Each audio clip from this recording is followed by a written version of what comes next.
आज पुन्हा खूप दिवसांनी मी तुमच्या समोर आली आहे एका अशा व्यक्तीची लाईफ स्टोरी घेऊन ज्यांना काही जण खूप जण ओळखत असतील। थंबनेल वरून तुम्ही ओळखलंच असेल की मी कोणाबद्दल बोलणार आहे। तो एकेकाळी मुंबईच्या रस्त्यांवर दहशत बनला होता। कधी दाऊदचा जवळचा मित्र तर कधी राजकारणात उतरलेला आमदार, आणि आज तब्बल 17 वर्षांनंतर जेलमधून बाहेर आलाय तो म्हणजे अरुण गवळी उर्फ डॅडी। हो, डॅडी।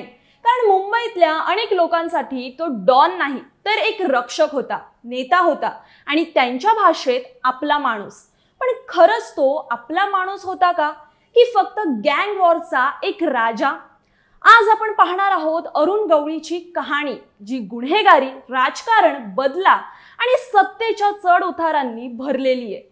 पण त्याआधी खाली दिलेल्या बेल आयकॉनवर लगेच क्लिक करा, म्हणजे असेच न माहित असलेले इंटरेस्टिंग किस्से तुमच्यापर्यंत मी पोहोचवत राहीन। सगळ्यात आधी कसा झाला अरुण गवळी डॅडी? अरुण गवळीचं लहानपण फारसं सोपं नव्हतं। गरिबी, आर्थिक संकट आणि कमी संधी यातून तो बाहेर पडायला धडपडत होता। शाळा सोडून त्याने दूध विक्रीचा व्यवसाय सुरू केला, पण ही वाट फार लांब गेली नाही। हळूहळू त्याचे संबंध मुंबईच्या खालच्या दुनियेतील गँगस्टरशी जुळले गेले। पैशाची हाव, ताकदीची झिंग आणि झटपट प्रसिद्धी या सगळ्या गोष्टींनी गवळीला गुन्हेगारीकडे ओढलं। सुरुवातीला तो दाऊद इब्राहिमच्या गँगशी संबंधित होता, पण 1988 मध्ये जेव्हा दाऊदने भारत सोडलं आणि त्याचा जवळचा मित्र रामा नाईक मेला, तेव्हा गवळीने स्वतःची एक वेगळी गँग तयार केली आणि इथूनच दाऊद विरुद्ध गवळी अशी गँग वॉर सुरू झाली। दहशतीने मुंबईत हादरून लागली। अनेक गुन्हे, हत्याकांड, खंडणी, तस्करी आणि हळूहळू गवळी हे नाव लोकांच्या मनात घर करू लागलं। पण आश्चर्य म्हणजे जिथे पोलीस त्याला गुन्हेगार म्हणायचे, तिथे त्याचा परिसरातील लोक त्याला डॅडी म्हणायला लागले। मग पुढे त्यांनी राजकारणात एंट्री केली। आता शॉर्ट मध्ये डॉन ते आमदार पर्यंतचा त्यांचा प्रवास कसा होता हे ऐकून घ्या। 2004 मध्ये अरुण गवळीने अचानक राजकारणात उडी घेतली। अखंड महाराष्ट्र सेना नावाचा स्वतःचा पक्ष तयार केला आणि मुंबईच्या चिंचपोकळी मतदारसंघातून आमदार झाला।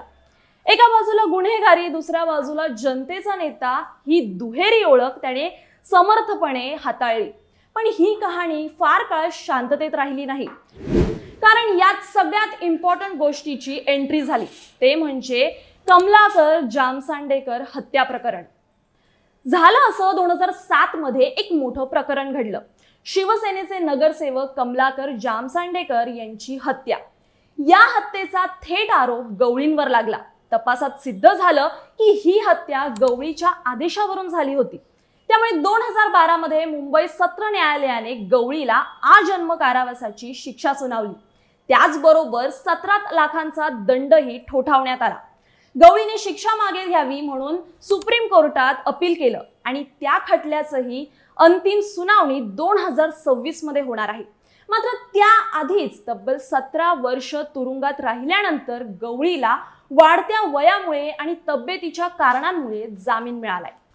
आणखीन एक सांगू, गवळीचं आयुष्य इतकं रंगतदार, थरारक आणि सिनेमॅटिक आहे की ते तुरुंगात असताना त्यांच्यावर 2 चित्रपट सुद्धा तयार झाले आहेत। पहिला चित्रपट डॅडी, जो 2017 मध्ये आला होता। या हिंदी चित्रपटात अभिनेता अर्जुन रामपालने अरुण गवळीची भूमिका केली होती, तर मराठीत दगडी चाळ या चित्रपटात मकरंद देशपांडेंनी त्यांची व्यक्तिरेखा साकारली होती। आता गवळी तुरुंगातून बाहेर आले, त्यामुळे डॅडीचं कमबॅक यशस्वी होईल का? म्हणजे 17 वर्षांनी बदललेल्या समाजात, बदललेल्या मुंबईत त्यांचं स्थान काय असेल? ते पुन्हा नेता बनतील का, मग कोणत्या तरी नव्या वादात अडकणार, की फक्त एक जुनं नाव म्हणून लोकांच्या लक्षात राहतील? तुम्हाला काय वाटतं हे आम्हाला कमेंटमध्ये नक्की सांगा।